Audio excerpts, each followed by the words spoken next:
السلام عليكم ورحمة الله وبركاته. طلابي حبايبي طلاب ثالثة ثانوي دفعة 2026 في كل أنحاء جمهورية مصر العربية، حياكم الله. ربنا يا رب يحفظكم ويرفع من قدركم ويقضي لكم حاجتكم في امتحاناتكم ومذاكرتكم على خير إن شاء الله. جايين في سلسلة المراجعة بتاع سباق الوحدة في ساعة واحدة. تمام، أنا عارف تتريقوا على الكلمة ديت عشان طبعا في وحدات بتعدي، واحنا قلنا في الفيديو اللي نزل بتاع الشرح والتفصيل إن في وحدات من 7 ل 12 دول تقال بياخدوا ساعة، نص ساعة زيادة. تمام، ومع ذلك انت الكسبان ومتخلص من دلوقتي عشان مراجعتهم في ليله الامتحان تبقى كسبانه. هنراجع دلوقتي في الفيديو ده مع بعض الوحده كام 8، وهنقول بسم الله توكلنا على الله واسمع الصلاه على النبي، اللهم صل وسلم وبارك سيدنا محمد. ونبدا الفوكابلري اول حاجه مع بعض. اول حاجه بالنسبه للفوكابز الكلمات، بسم الله. اول كلمه مهمه جدا، وقلت لكم اول صفحه بتبقى كي فوكابلري، هي اهم حاجه، اول صفحه عندك تركز عليها في كل وحده. كلمه كونفلونس بمعنى ملتقى النهرين او ملتقى البحرين، كونفلونس ملتقى او التقاء. فيرتايل خصب، أرض خصبة أو غنية بيه. Foundation أساس أو مؤسسة أو تأسيس. Foundation. Geographical جغرافي، خاصة بعلم الأرض. Geographical أو المعالم الجغرافية على الأرض. Innovation إبداع وابتكار، بيساويها كلمة اسمها creativity. Creativity أو creation، الإبداع والابتكار. Irrigation يعني الري. Irrigation نظام الري بنسقي بيه. legal code معناها مجموعة قوانين، شريعة أو قانون. لما تبقى legal codes معناها مجموعة قوانين. وبعد كده كلمة maritime معناها بحري. maritime يعني بحري، مش بحرية ياض، أنا بحري ماشي. paradise يعني إيه paradise؟ الجنة، ربنا يرزقني وإياكم. طبعا paradise الجنة، وهي الجنة اللي عند ربنا إن شاء الله، اللي شايلها لعباده الصالحين، ربنا يجعلنا منهم وإياكم. أو paradise تبقى جنة في الأرض زي بستان كده شبه الجنة، تتقال عليه paradise برضه. بيننسيولا شبه الجزيرة، أرض محاطة بالماء من كل حتة ما عدا إيه؟ حتة واحدة اسمها إيه؟ بيننسيولا. بعد كده كلمة بورسلين اللي هو معناها الخزف. تمام؟ الخزف أو البورسلين، تمام؟ بنصنع منه، ماشي. زي الفخار أو زي الرملة بنصنع منها إيه؟ سيراميك وحاجات زي كده. سكرايب كلمة مهمة جدا، معناها كاتب بس ما يساويش معناها رايتر. سكرايب ده معناها someone who إيه؟ ريكوردر، يعني ريكورد إيه؟ دوكيمنتس، بيسجل الايه؟ الوثائق او الايفنتس، الاحداث. سكرايب كاتب. سلك الحرير، وسلك رود طريق الحرير. سويل معناها تربه. تمام. استراتيجيكالي بشكل ايه؟ تخطيطي او فني، ماشي. بعد كده كلمه تيراكوتا، يعني ايه تيراكوتا؟ معناها الفخار او الطين المحروق. تيراكوتا، ماشي. تيراكوتا الطين المحروق. خلي بالك من كلمه مد، تلاقي في تعريفها في كلمه مين؟ مد او بيرند مد. بيرند مد، ده في تعريف كلمة تيراكوتا، ماشي. نكمل باقي الكلمات. كلمة abundant مهمة جدا، معناها وفير أو غزير به. abundant. achievement يعني إنجاز. affair معناها شؤون، خلاص، الشؤون الداخلية، الشؤون الخارجية، الشؤون الخاصة، personal affairs. بعد كده كلمة after life ما بعد الحياة، الآخرة، تمام كده، أو الحياة الأخرى، ماشي، الحياة الآخرة. و architecture فن الهندسة المعمارية، خلاص. aspect يعني جانب من جوانب الحياة. barren يعني قاحل، أرض قاحلة، لا مية ولا إيه؟ ولا شجر ولا أي حاجة. bless معناها يبارك، وbless معناها مبارك أو منعم، خلاص، يبارك أو ينعم. bless. كلمة border اللي معناها حدود، زي boundary في الوحدة كام؟ التاسعة. border الحدود بتاعت الدولة. campaign الجي سايلنت، campaign حملة، ويجي معاها كلمة hold يعني يقيم أو يشن أو يعقد، وكلمة launch يطلق. campaign حملة، خلاص، وسميها كلمة وسميها كلمة operation من ضمن معناها حملة. cargo شحنة، كلمة خطيرة ومهمة. cargo شحنة. carving يعني ينحت في الصخر. carving. chewy مضغ أو سهل المضغ، تمام، لين أو قابل للمضغ، ماشي الكلام. chewy. civilization طبعا chewy مهمة. civilization يعني حضارة. civilization. clarity الوضوح. clay اللي معناه الصلصال المشكل بيه clay. compass البوصلة. compass، تمام. complex معناها معقد. concert حفل موسيقي. construct يعني يبني أو يشيد. construct يبني أو يشيد. construction معناها البناء أو التشييد. course معناها دورة تدريبية أو مسار أو مجرى، تمام. course of life مسار الحياة. course of the ship المسار بتاع السفينة. الكلمة دي مهمة خالص خالص. craftsmanship الحرفية، الأعمال الحرفية أو المهارة الحرفية اللي بيشتغلوها بإيديهم. تمام. crossroad يعني تقاطع الطريق أو مفترق الطريق. crucial ضروري أو أساسي. dedicate وبيجي وراها حرف الجر to زائد الاي ان جي زي ما رجعنا عليها في الوحدة التاسعة. dedicate to يكرس حياته إلى، خلاص، أو يكرس وقته، يساوي كلمة devote to. طيب وdistribute معناها يوزع. داينستي متكرره في 3 و4 وحدات، الاسره الحاكمه. تمام. eliminate يعني يقضي على، بتسويها كلمه برافو اللي هيقول وقال get rid of يتخلص منه. امبراطور خلاص كده تطلع زي ما تطلع ان شاء الله، تطلع emperor زي البريطانيين. emperor بمعنى امبراطور. اما empire الامبراطوريه نفسها، المملكه. fascinating بالاي ان جي شيء مبهر، بيساوي اخره اي ان جي بسبب الاثر، مبهر ومدهش. fascinating. fees معناها مصاريف، مصاريف المدرسه، مصاريف واتعاب المحامي. fees. fertilizers مبيدات حشريه، مخصبات واسمده. fertilizers معناها اسمده تحط على التربه عشان تساعد في نمو النبات. fertilizer. glorious يعني عظيم، glorious. gunpowder البارود اللي بتحط جوه الرصاصه، gunpowder. hanging معلق، قلناها hanging gardens الحدائق المعلقة. harmony انسجام وتوافق، زي ما مع بعض كده زي سكينة في الحلاوة. ماشي. honor الاتش silent، honor يكرم أو تكريم، honor. illiterate لو شلنا الاي ال بقت literate معناها مثقف متعلم بيقرأ ويكتب. illiterate معناها أمي لا يقرأ ولا يكتب. impressive مدهش عكسها impressed اللي معناها مندهش وقع عليها الاثر. اما مدهش اسمها امبرسيف، ما تاخدش ان جي ديت. invasion غزو، يغزي دوله او يحتل دوله. invasion. lifeline شريان الحياه، تساوي كلمه archery شريان. خلاص. lifeline شريان الحياه. بعد كده life sized في الحجم الطبيعي، life sized. ماشي كمل معايا. merchant يعني تاجر. mighty قوي او فخم، تمام، او جبار. omit يحذف، يعني يحذف. originate يعني ينشأ من، وبيجي وراها حرف الجر from، originate from ينشأ من. overflow يكب ينساب، يعني انت الجردل لما يتملى اقول لك الحق الجردل ايه، او the bucket is overflowing بينفض منه الميه. overflow. package طرد بيجي من البريد، كانت عليها سؤال في نماذج الوزاره. powerful يعني قوي زي كلمه mighty. preserve يعني يحافظ على، بتساوي كلمة conserve وكلمة maintain، عشان دول الحاجات بيجي فيها الايه السينونيمز والانتونيمز. maintain AIDN. regional يعني اقليمي في منطقة واحدة فيها كذا محافظة او كذا دولة. reign مهمة جدا جدا. reign يعني فترة حكم، reign معناها فترة حكم، تمام، او يحكم. religion معناها الدين. remarkable ملحوظ بارز. revenue مهمة معناها دخل زي كلمة income، الدخل اللي احنا بنكسبه في الشهر او اخر السنة. الكلمة دي قوية جدا، كلمة revolutionize يعني يحدث تغيير. revolutionize يحدث تغيير، ودي ritual طقوس او شعائر دينية. ritual.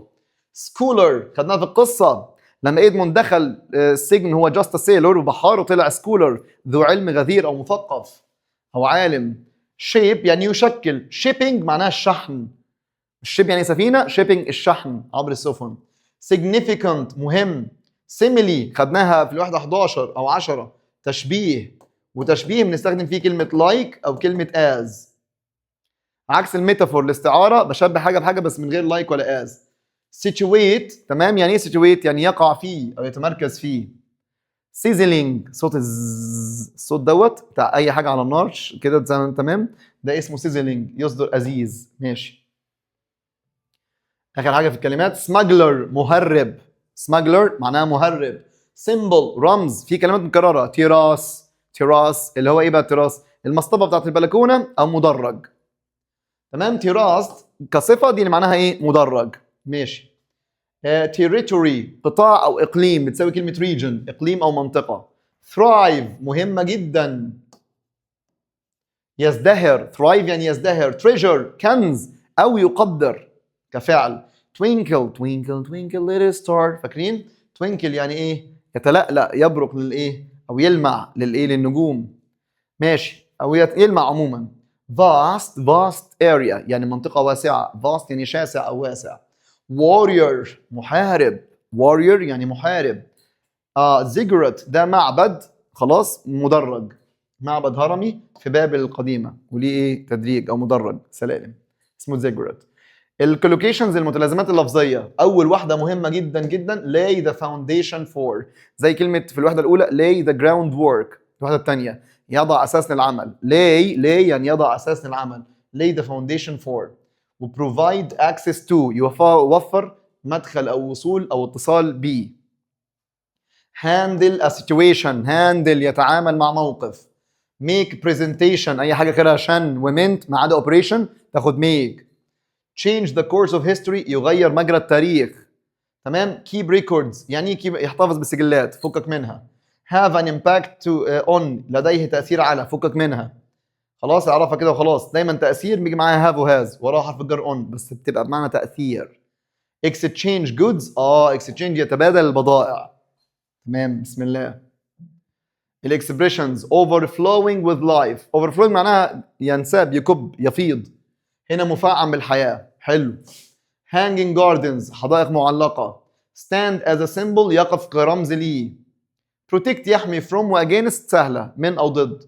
meeting point for نقطة التقاء، من أجل. trade with يعني إيه، يتاجر أو يقايد، يتاجر مع. originate from ينشأ من. و pass down on.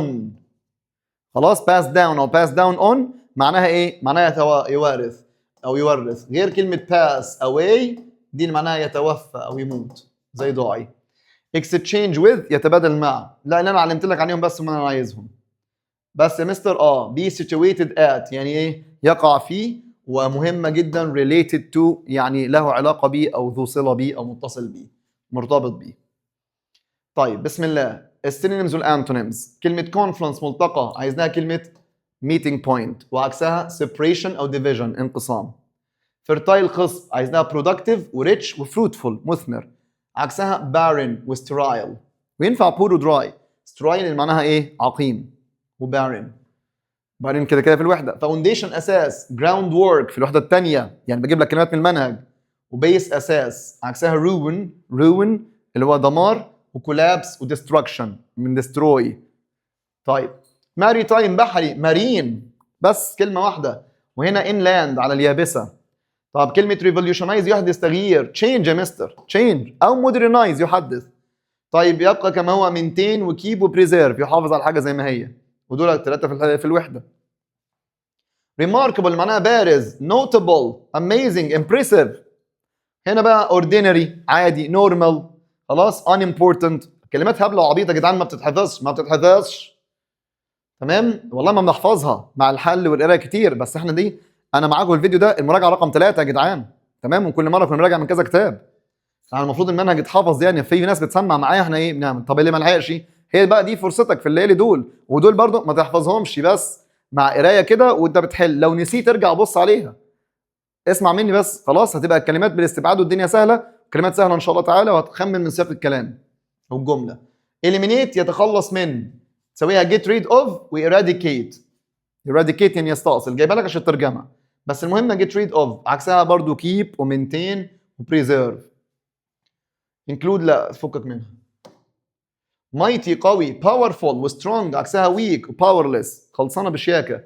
crucial اللي معناها ضروري، essential و vital و unimportant و unnecessary و minor ثانوي او فرعي. innovation اللي معناها ابتكار وابداع، invention و creation او creativity. خلاص عكسها tradition وروتين وimitation. انا عايز الاثنين دول. imitation يعني تقليد، وتراديشن ايه برضو تقاليد. related مرتبط، connected و linked حلو سهله، عكسها unrelated و unconnected او separated منفصل. originate ينشأ، يبقى begin و start، عكسها end و stop و finish. thrive يزدهر، اسمع دي بقى مهمه، flourish و succeed و prosper و flourish يعني يزدهر، دول مهم، دي مهمه، دي انا عندي احساس دي مهمه. عكسها fail و decline يعني يفشل يتدهور، ممكن نقول collapse. يونيك معناها مميز، سويها سبيشال، دي اهم حاجه، ورير نادر او ديستنكتيف. انا عايز الاثنين دول، سبيشال وديستنكتيف مميز. وعكسها بقى حاجه عاديه، كومن واوردينري ونورمال عادي ويوجوال. سكرايب اللي معناها كاتب، يسويها كليرك موظف او كوبيست او ريكوردر. تمام، ملهاش عكس، ما قلتش رايتر. طيب اخر حاجه الكلمات الايه اللي شبه بعض. بص يا حبيبي بقى جايب لك مين؟ لاي ولاي. طيب لاي اللي معناها يستلقي، تمام، دي لاي اللي معناها يكذب. الماضي منها لايد لايد، وبيجي معاها حرف الجر تو، والشخص يكذب على شخص. هي لاي تو مستر محمد، كذب على مستر محمد. طب يكذب بخصوص موضوع، اسمها لاي اباوت او لاي اون، بيجي وراها الموضوع. he lied about او on the result. اما lie اللي الماضي منها lay وتصريف لين، يستلقي على الارض او تمام يتمدد او يقع فيه للدوله. اقول لك Egypt lies in North Africa. خلي بالك من دي ودي، وطبعا شرحناهم في اخر الحصه في الامتحان في مراجعه الامتحانات ونماذج الوزاره. سيملي تشبيه بس باستخدام لايك واز. طب ميتافور تشبيه بس من غير الكلمتين دول. ترانسفورم يحول يتغير، اما ترانسبورت ينقل مواصلات. هيستوريك معناها تاريخي، بس ده حاجه مهمه وبارزه في التاريخ. بقول لك 1973 ده حرب اللي انتصرت فيها مصر على اسرائيل، تمام، وهزمنا اسرائيل. ده اقول لك هيستوريكال ايفنت، سوري هيستوريك ايفنت، دي حاجه مهمه. هيستوريك ديت، هيستوريك بليس، اي حاجه هامه وبارزه في التاريخ ما تتنسيش اقول عليها هيستوريك. اما اي حاجه مرتبطه بدراسه الماضي، فيلم في الماضي مش عارف ايه، اسمها هيستوريكال. الاثنين معناهم تاريخي، بس دي اي حاجه متعلقه بالماضي، دي حاجه هامه وبارزه في التاريخ. نبدا الكويستشنز. نقول بسم الله توكلنا على الله، سمعني الصلاه على النبي، اللهم صل وسلم وبارك على سيدنا محمد. اول حاجه بنقول due to بسبب poor management الاداره الضعيفه the company failed to thrive فشلت ان هي تزدهر. عكس يزدهر كانت اسمها ايه بقى؟ prosper وفلورش، ده المعنى، وسكسيد عكسها decline يتدهور. great leaders نقط the foundation، ده من الاسئله المتوقعه ان شاء الله 2026. يقول لك foundation او ground work، يجي معاه كلمه lay يضع الاساس. طيب ولاي غير كلمه لاي ولاي اللي معناها يستلقي او يكذب، ولاي ديت الماضي منها laid بمعنى يضع زي put. طيب many traditional crafts originate، ايوه تنشا من، في مهن حرفيه كتير بتنشا من specific regions. ماشي، regions with unique cultural. تقول لي يا مستر تنشا في specific regions مناطق ايه معينه with، لا قال لك تنشا من originate from، يعني منشأها من المناطق ديت. طيب بسم الله the confluence، عايزين بقى السين المرادف لكلمه confluence اللي معناها ملتقى meeting point اهي خلصانه. نقط is a person in the past who wrote documents، كان بيكتب الايه؟ الوثائق بيسجلها، ده الكاتب السكرايب. شايف حاطط لك رايتر، ما تنفعش. رايتر دي معناها مؤلف بيكتب روايات قصص، فاهمني؟ مش بيسجل الوثائق. 6 بيقول لك professionals الناس المحترفين must نقط a situation during emergencies اثناء اللي هي حاله الطوارئ. مع situation لازم اقول لك يتعامل مع الموقف، فالاجابه تبقى handle a situation، وهتتكرر معانا في الوحده 7 تاني. 7 بيقول لك knowledge and wisdom المعرفه والحكمه are often passed نقط from elders من كبار السن، فانا قلت ورث فاسمها passed down او passed down on، لكن on لوحدها لا، اسمها passed down او passed down on. ماشي. regular exercise can help eliminate harmful toxins. التمرينات دي بتخلينا نتخلص من السموم اللي في البادي. كلمة eliminate هنا الممثلة اللي من المرادف بتاعها get rid of يتخلص منه. تمام حلو. بسم الله. The Nile Delta is one of the most fertile regions. يا ترى fertile هنا اللي معناها خصب، عكسها قاحل barren. تمام، وانه poor وسترايل عقيم. 10 a ruler's family الحق أسرة من الحكام خلصت.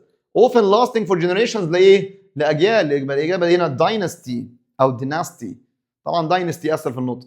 students الطلاب are required مطلوب منهم to نقط a presentation شن، أي حاجة كده شن بيجي معاها مين؟ لا مؤاخذة make، ما عدا operation. أحسنتم. operation بيجي معاها do operation يعمل عملية جراحية. students exchange notes نقط classmates to study efficiently. exchange يتبادل مع اصدقائهم، مش هقول for exchange notes with، لكن لو قلت exchange with the classmates هتبقى، وعايز اقول من اجل دي اقول for notebooks. يتبادل من اجل السلعه exchange for، يتبادل مع شخص يبقى with. طب بسم الله. كلمه remarkable اللي معناها بارز، عايزين السنه من المرادف بتاعها. impressive يا ريس، impressive، اما دول معناهم عادي. impressive. السؤال رقم 14 بيقول، على فكره انا شغال اهو، كاس العالم شغال، بلا كاس العالم البطيخ يا جدعان.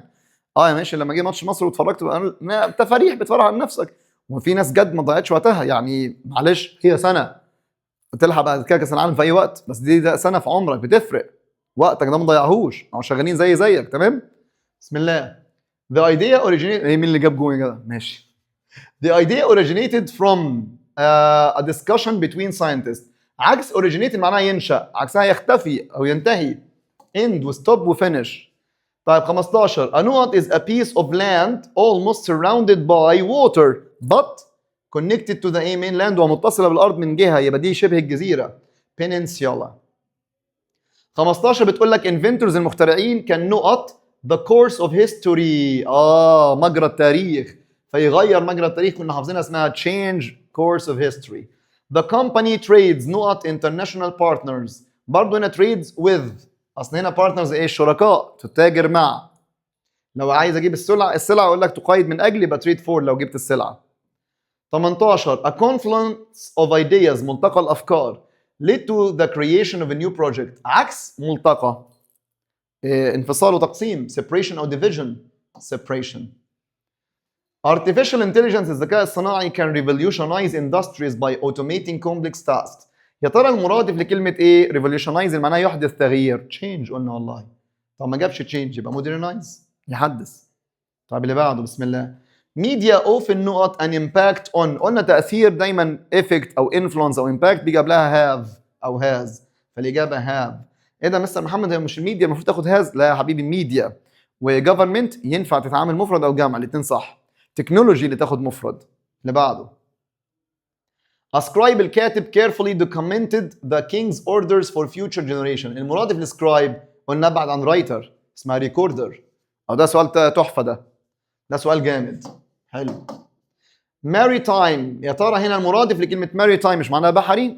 بحري، يبقى الإجابة مارين.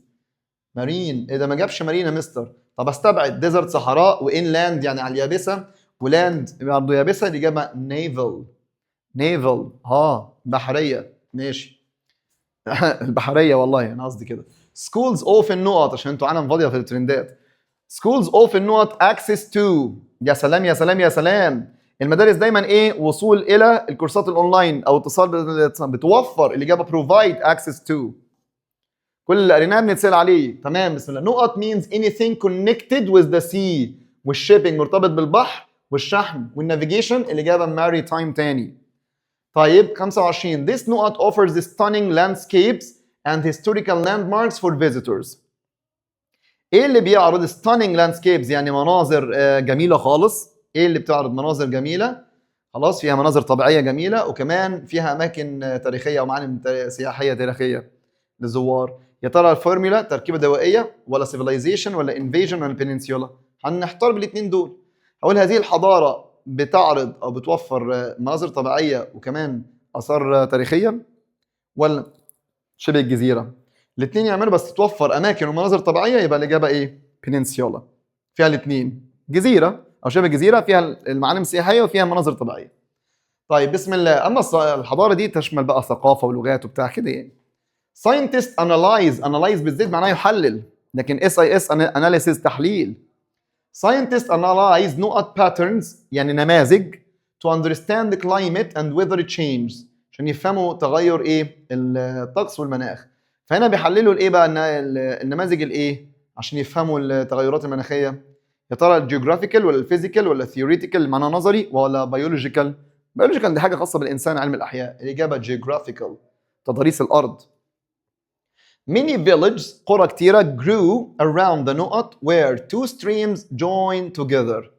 قال لك two streams، والستريمز معناها مجرى مائي بيلتقوا مع بعض، يبقى الاجابه confluence للمره الثالثه، مالكش حجه، عشان الكلمه دي مهمه خالص. السؤال بعد كده رقم 28 بيقول لي the government invested، بتستثمر نقط in transportation infrastructure، في البنيه التحتيه. اوعى تنسى الكلمه دي بتاعه الايه؟ المواصلات، جايه في الوحدات الايه اللي راجعين لها. to boost عشان تعزز economic growth، النمو الاقتصادي. طيب هنا بقى الحكومه invested تستثمر ايه؟ عشوائي randomly ولا فجاه suddenly ولا carelessly بإهمال ولا strategically بتخطيط؟ تمام. The government improved the نقط to support agricultural production. الحكومة بقى ايه؟ improved طورت ايه عشان تدعم الانتاج الزراعي. الانتاج الزراعي agricultural يبقى irrigation system نظام الري مش البانكينج. تمام؟ ولا الكولينج ولا السكيورتي. طب السؤال رقم 30. The nation was rebuilt. الأمة أعيد بنائها لأن أنا عندي بيه تصريف ثالث مبني مجهول. Quickly with courage بالشجاعة و determination إصرار after the destructive نقط بعد الإيه المدمر. الاحتفال الاتفاقية خلاص innovation الابتكار والإبداع ولا invasion الغزو. أكيد بعد الغزو المدمر. 31 the king's long نقط brought stability. يا ترى ايه الطويل للملك جلب الاستابيليتي الاستقرار والبروسبريتي الرفاهيه والازدهار للايه؟ للمملكه. للملك اكيد مش مطر ولا ديس اوردر التراب. الاجابه تبقى رين اللي هو الحكم وفتره الحكم. لكن ريجن دي معناها اقليم. فتره الحكم الطويله للملك هي اللي جابت ايه؟ استقرار وازدهار للبلد. نيجي بعد كده عند سؤال 32 اللي بيقول لي the country developed strong نقط trade. الدوله طورت ايه قوي؟ trade في التجاره او تجاره ايه قويه with neighboring coastal nations. خلي بالك قلت لك لازم الجمله فيها هنتايه فيها تلميحه للاجابه صح؟ كلمه coastal بمعنى ساحلي.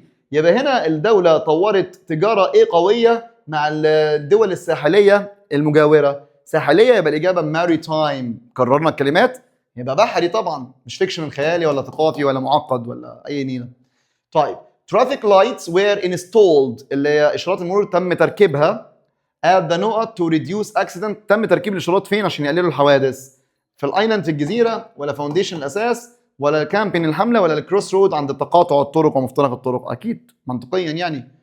small businesses وبزنس يا جدعان معناها عمل. لما تلاقيها بتتجمع او محطوط لها او ان يبقى دي معناها شركه خلاص او مشروع. small businesses can نقط in supportive economic environments. ممكن المشاريع الصغيره دي ان هي ايه؟ in supportive economic environment البيئه الاقتصاديه الداعمه and the growing markets والاسواق الناميه. فهي ممكن can survive تنجو ولا thrive تزدهر ولا overflow تفيض ولا decline تتدهور. المشاريع ديت ممكن ايه في البيئه الاقتصاديه الداعمه والنمو يبقى اكيد thrive تزدهر.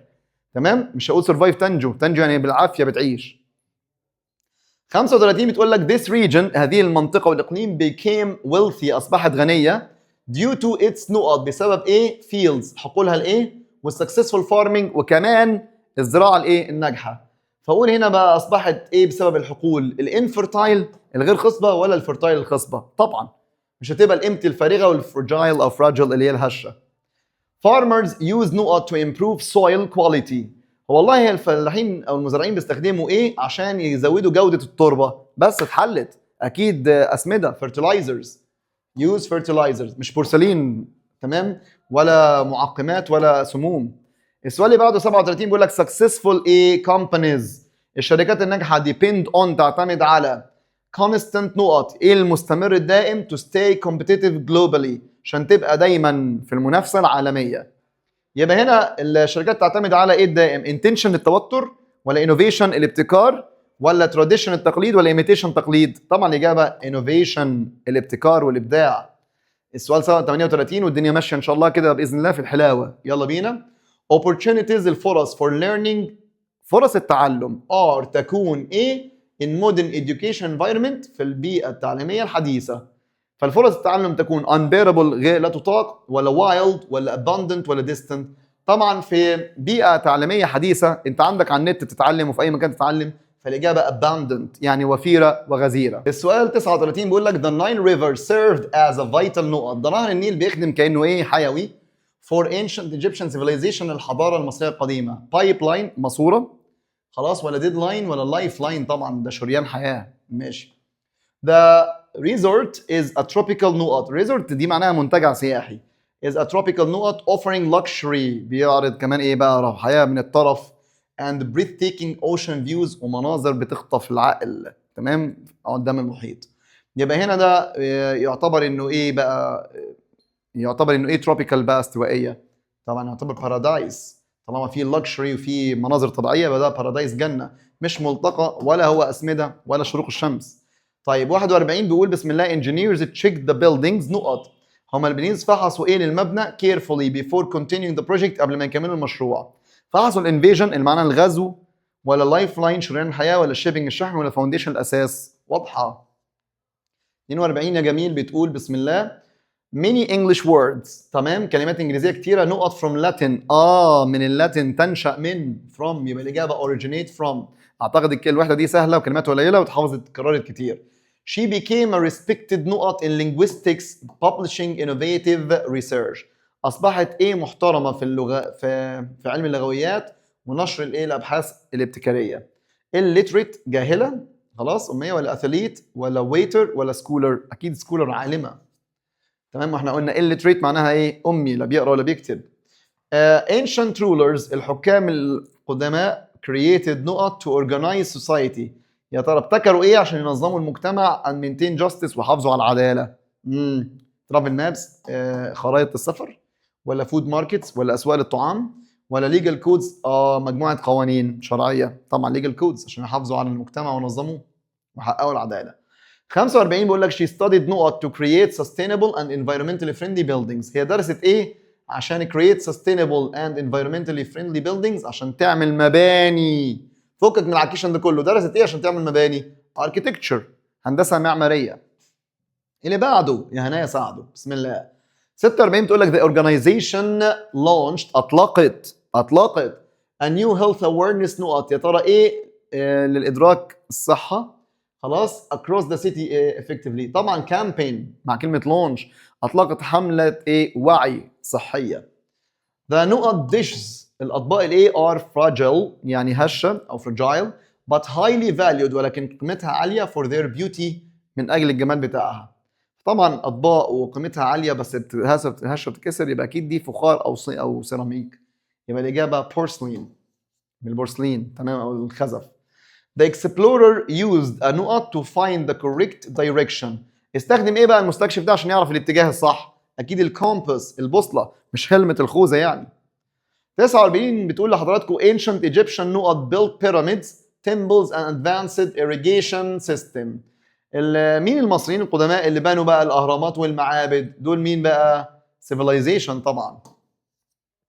اصل مش هقول تريدر هو اللي بنى، تاجر مصري قديم، لكن الحضاره المصريه القديمه هي اللي بنت ده كله. ماشي. والشيبنج قلنا معناها الشحن وفاونديشن اساس. global trade depends heavily on ocean نقط between different countries. التجاره العالميه بتعتمد على اوشن ايه للمحيط خلاص بين دول او قارات مختلفه. مش بقول لك ايه تجاره تعتمد على وبحريه، يبقى الاجابه شيبنج اوشن شيبنج الشحن البحري. the Roman نقط. يا ترى ايه الرومانيه خلاص controlled large areas حكمت مناطق كبيره في اوروبا وافريقيا واسيا. يبقى دي اكيد الامبراطوريه الايه الرومانيه. يبقى الاجابه the Roman Empire. اما الامبراطور نفسه كشخص اقول عليه emperor. ماشي بسم الله. 52 بتقول لحضراتكم during the drought يعني الجفاف خلاص the fields became نقط and couldn't produce food ومش قادره تنتج طعام. يبقى هنا قاحله، الاجابه barren. a large نقط of food was delivered to the disaster affected region today. كبيره من الطعام تم تسليمها لمصابين الكارثه. ايوه luggage ولا كارجو ولا كرو ولا تريجر معناها كنز او يقيم، وكرو معناها طاقم السفينه او الطياره اللي بيسوقوا السفينه والطياره. luggage معناها الحقائب والامتعه. الاجابه كارجو شحنه كبيره من الطعام. كارجو. the young نقط trained for years to protect his village from invaders. اتدرب سنوات عشان يحمي قريته من الانفيدرز الناس الغزاة اللي بيجوا يحاربوا. يبقى اكيد ده هيبقى warrior المحارب. security measures وmeasures هنا معناها اجراءات. measurement قياس، measures اجراءات زي procedures. تمام.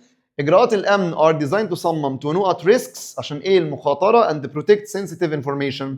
originate ولا eliminate ولا revolutionize ولا preserve. اختيارات زي السكر طبعا. فهنا هي تصمم علشان eliminate نتخلص من المخاطره. eliminate get rid of يتخلص من. طيب بسم الله. 56 بقول لك the problem is very نقط and requires وتتطلب careful analysis تحليل حريص دقيق before making decisions قبل صنع القرار. فالمشكله مالها تتطلب بقى ايه تحليل بعنايه. يبقى اكيد دي مشكله صعبه معقده للغايه complex. طيب the police caught a نقط trying to transport legal goods across the border. البوليس هنا كوت مسك مين بيحاول انه ايه ترانسبورت ينقل بضائع غير شرعيه عبر الحدود، يبقى اكيد ده الشخص المهرب اللي اسمه ايه the smuggler. Comparing courage to a lion using like لما نشبه خلاص compare مع to معناه يشبه، compare مع with معناه يقارن، تنساهاش compare to يعني يشبه. لما نشبه الشجاعة بالأسد تمام باستخدام كلمة like أو as فده اسمه simile. لكن لما شبه الشجاعة بالأسد بدون أي حاجة اسمها ميتافور استعارة. 59 بتقول لحضراتكم بسم الله we should know what friendships that support and uplift us throughout difficult times. احنا المفروض ايه الصداقة اللي بتدعمنا وبترفعنا من خلال الايه الأوقات الصعبة. يبقى احنا المفروض value. طب ما فيش value اللي معناه يقيم وappreciate ففي treasure نقيم ونكنز تمام نقدر يعني. طيب 60 بتقول لك the company's know what increased significantly after launching the new online service. يا ترى ايه للشركه اللي زاد بشكل ملحوظ بعد اطلاق خدمات اونلاين جديده؟ اكيد طبعا ريفينيو اللي معناها الدخل، اكسبندشر معناها نفقات، خلاص خساره وكوست تكلفه. طيب بسم الله stars not in the night sky غنيتها لك twinkle twinkle little star تتلألأ في قال لك creating ايه breathtaking view بتعمل مشهد خلاب. Farmers need fertile نقط that yield good crops. المزارعين بيحتاجوا ايه خصبة تطلع لهم تنتج بقى بمحاصيل جيدة، اكيد تربة، يبقى الاجابة soil. اما سلك معناها الحرير. طيب 63 بتقول بسم الله in ancient times في الاوقات القديمة it was the job of نقط to write important records. كان وظيفة مين اللي يكتب وثائق زمان؟ اتكررت يا جدعان المرة الثالثة، الاجابة scribe الكاتب بس مش رايتر، رايتر معناه مؤلف روايات. طيب ما تزيد النبي صلى الله عليه وسلم. 64 بيقول لك كريم learned that the نقط was an ancient trade route. ده كريم اتعلم بان ايه كان هو الطريق التجارة القديم كان اسمه طريق الحرير Silk Road. Sinai has become a نقط after digging the Suez Canal. بعد ما حفرنا قناة السويس سيناء اصبحت شبه جزيرة فاسمها peninsula. ماشي الكلام. 66 بتقول لك the army اللي هو الجيش placed soldiers نقط along the borders. هو وضع الجنود ايه على امتداد الحدود بشكل تكتيكي او استراتيجي يبقى strategically. وعشان place ده فعل فمين اللي بيصف الفعل؟ الحال.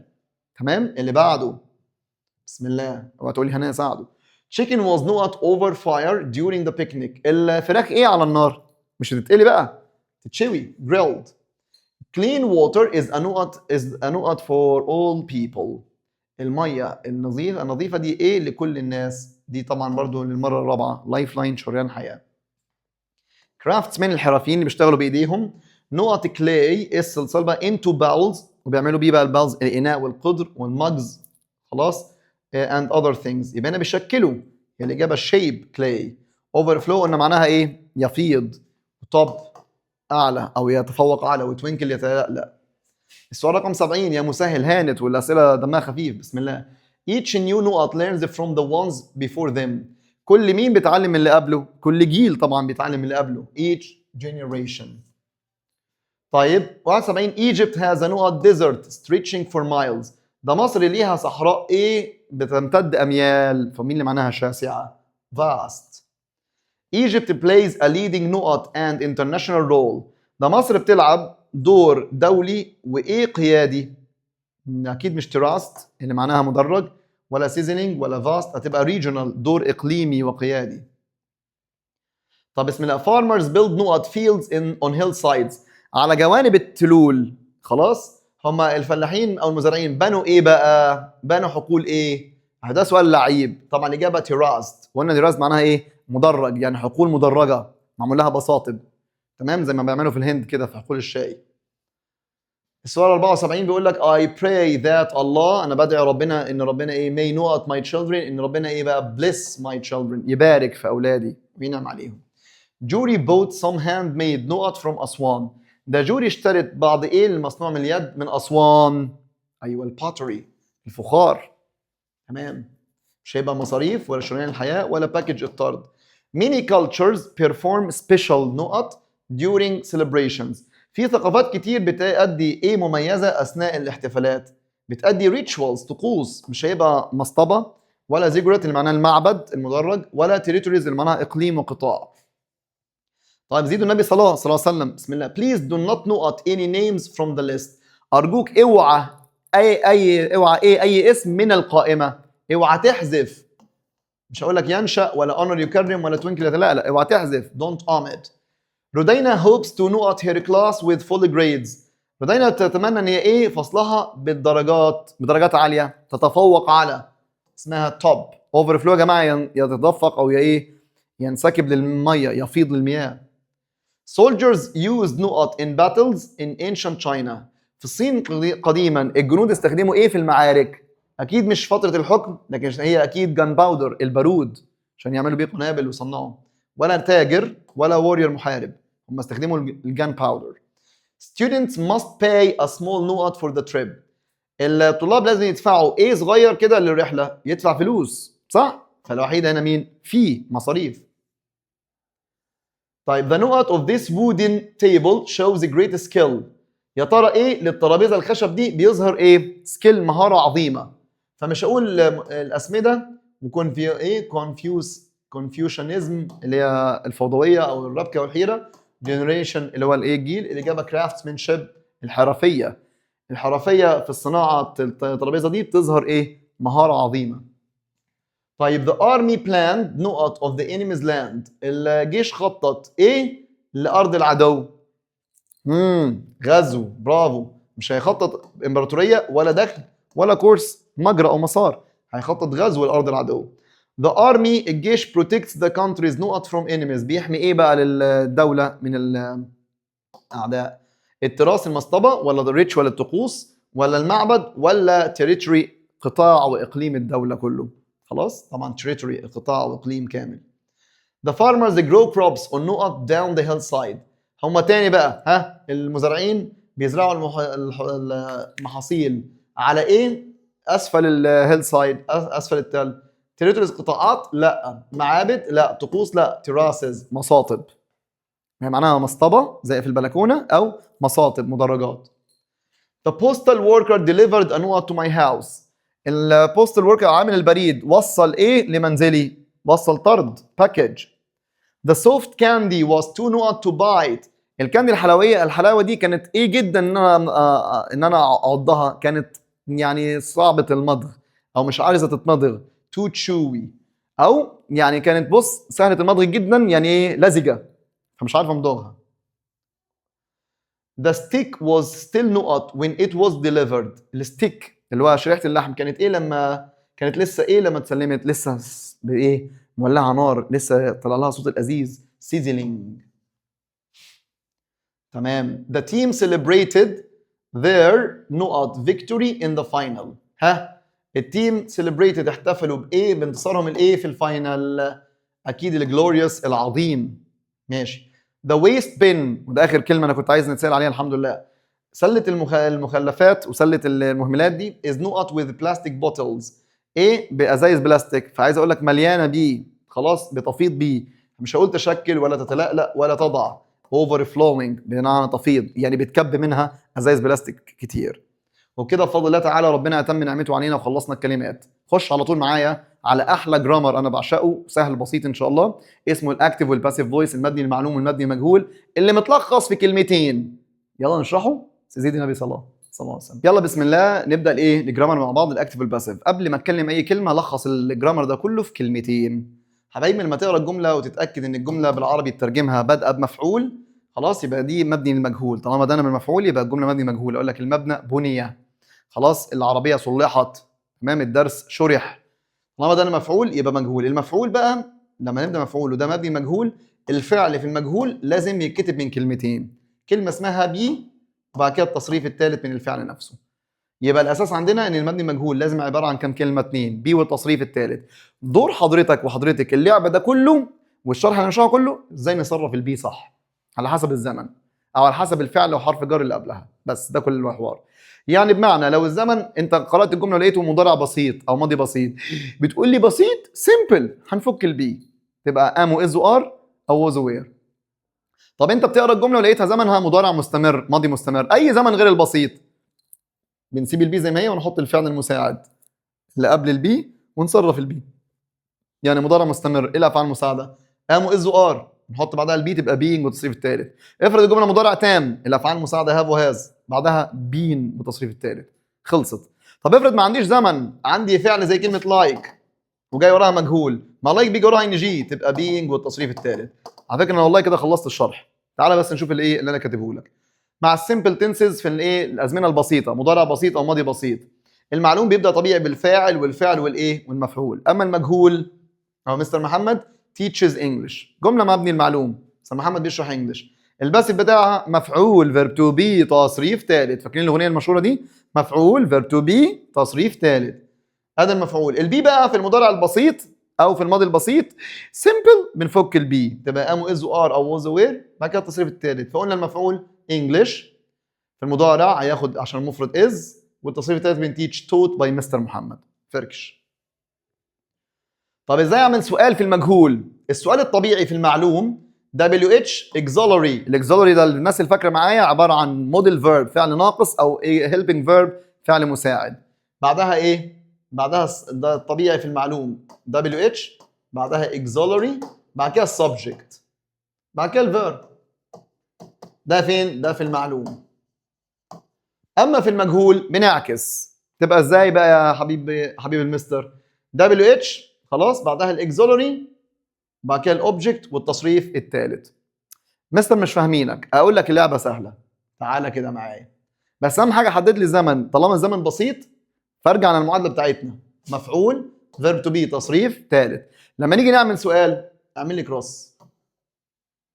اعمل كروس، يعني عايز اقول بواسطه من يدرس اللغه الانجليزيه، هقول هو. ها، مين الاكزولري؟ از، بعد كده المفعول هو از انجلش taught باي، بواسطه من يدرس اللغه الانجليزيه. صعبه؟ يبقى انت ارجع للجمله جمله المجهول مفعول بي تصريف ثالث، والبي عباره عن ام واز وار ووز وير، اعمل كروس. ده لما تيجي تعمل سؤال حط اداه الاستفهام واعمل كروس، نزل الايه الفيرب تو بي اللي هم ام واز وار والحاجات دي، بعد كده المفعول والتصريف الثالث طالما الزمن سيمبل وبسيط. طيب خلصنا ده، هنعدي بقى على الكومباوند تنسز اللي هي الازمنه المركبه. يعني ايه ازمنه مركبه؟ اللي هو الفعل بتاعها ما بيجيش لوحده، لازم قبله فعل مساعد او فعل ناقص، زي المضارع المستمر في ام واز وار وان جي. المضارع التام هاف وهاز تصريف ثالث، الماضي التام هاد تصريف ثالث، وهكذا. طيب في المعلوم الجمله سبجكت. ليه بقى سميناهم كومباوند؟ عشان الفعل ما بيجيش لوحده، لازم قبله اكزولري فعل مساعد او فعل ناقص، بعد كده الفعل وبعد كده الاوبجكت. في المبني المجهول هو هناك في البسيط كانوا كام خطوه المجهول؟ مفعول فيرب تو بي تصريف ثالث، 3. في المجهول بقى مع الافعال المركبه والازمنه المركبه اللي هي المستمر والتام والحاجات دي، ايه اللي زاد؟ الفعل المساعد، هننزله. يبقى هننزل اول حاجه الاوبجكت، بعد كده ننزل الاكزولري، بعد كده ننزل بقى ايه بي والتصريف الثالث، بس هنصرف البي على حسب اللي قبلها. هنا في ام واز وار تبقى بينج، طب في هاف وهاز وهاد تبقى بين، طب في ويل وكان يبقى بي. خلصنا المجهول كله. بص كده معايا اهو، يعني لو في المضارع المستمر عندك ام واز وار تبقى بيجي وراها بينج والتصريف الثالث، ووز وير برضه بينج، طب هاف وهاز بين، طب هاد بين، ويل وكان واي فعل ناقص بي. خلاص.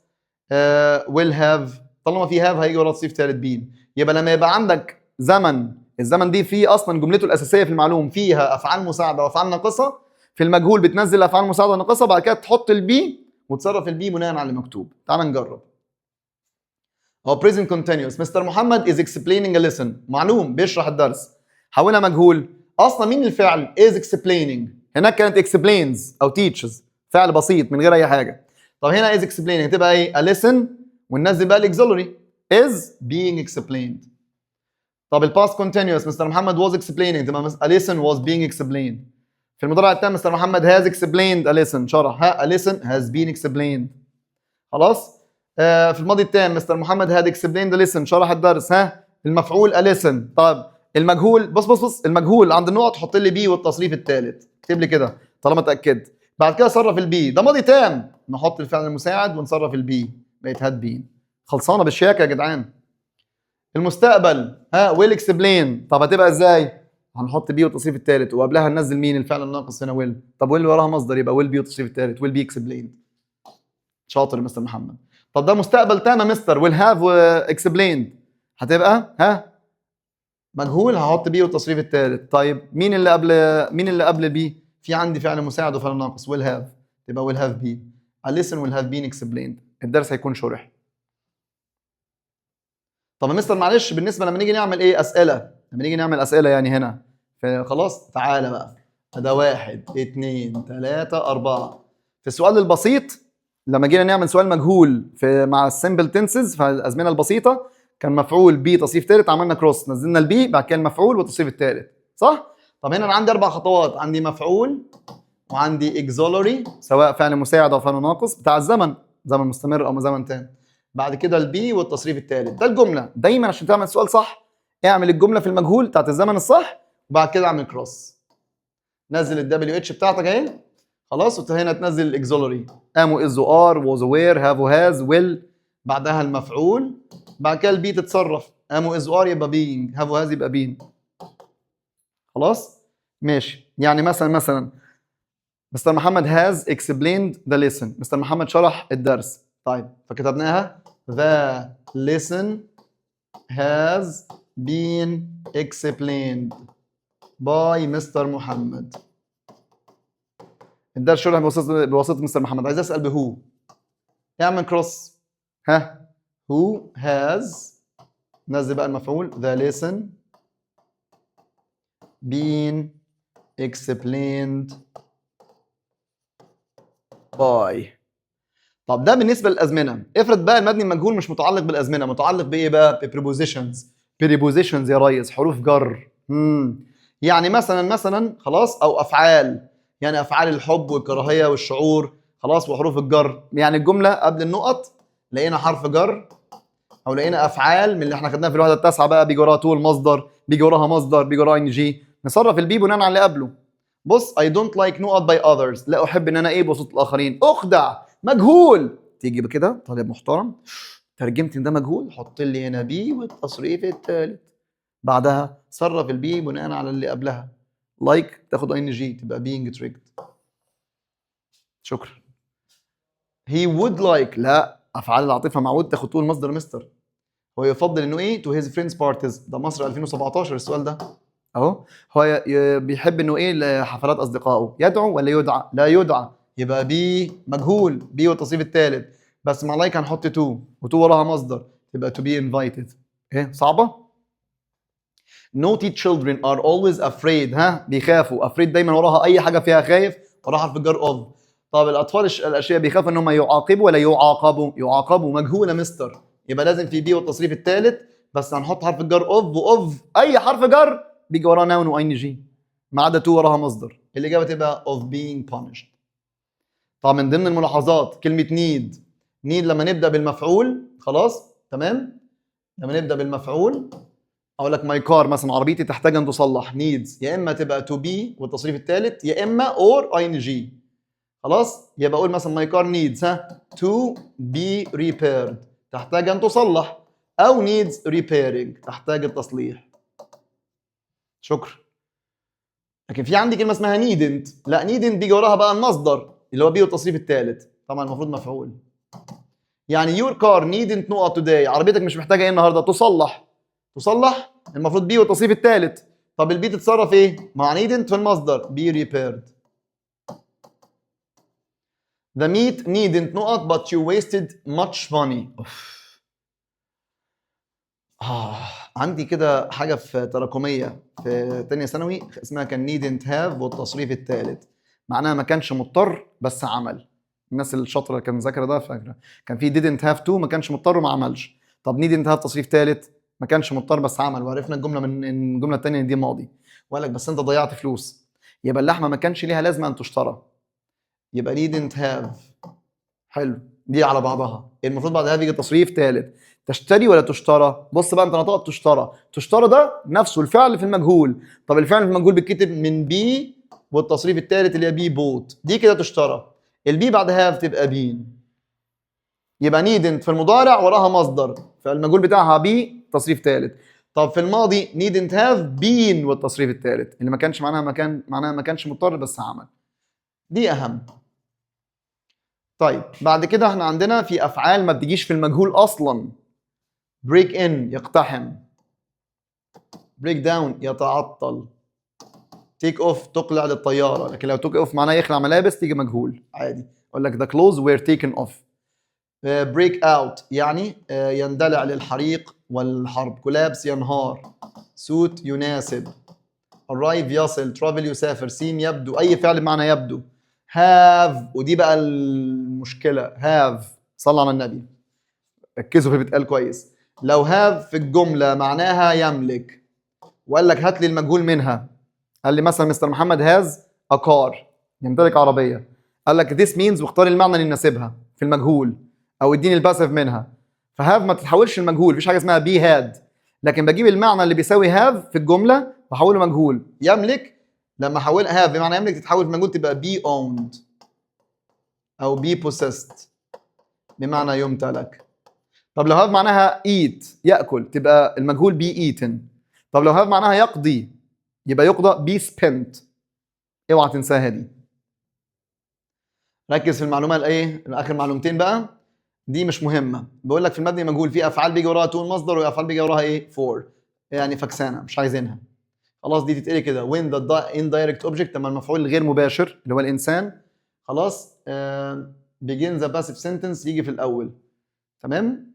في مفعول مباشر وغير مباشر. الغير مباشر اللي هو الايه الانسان، فيتحط مع حرف الجر to او for مع افعال معينه. sent to، bought for، given to me.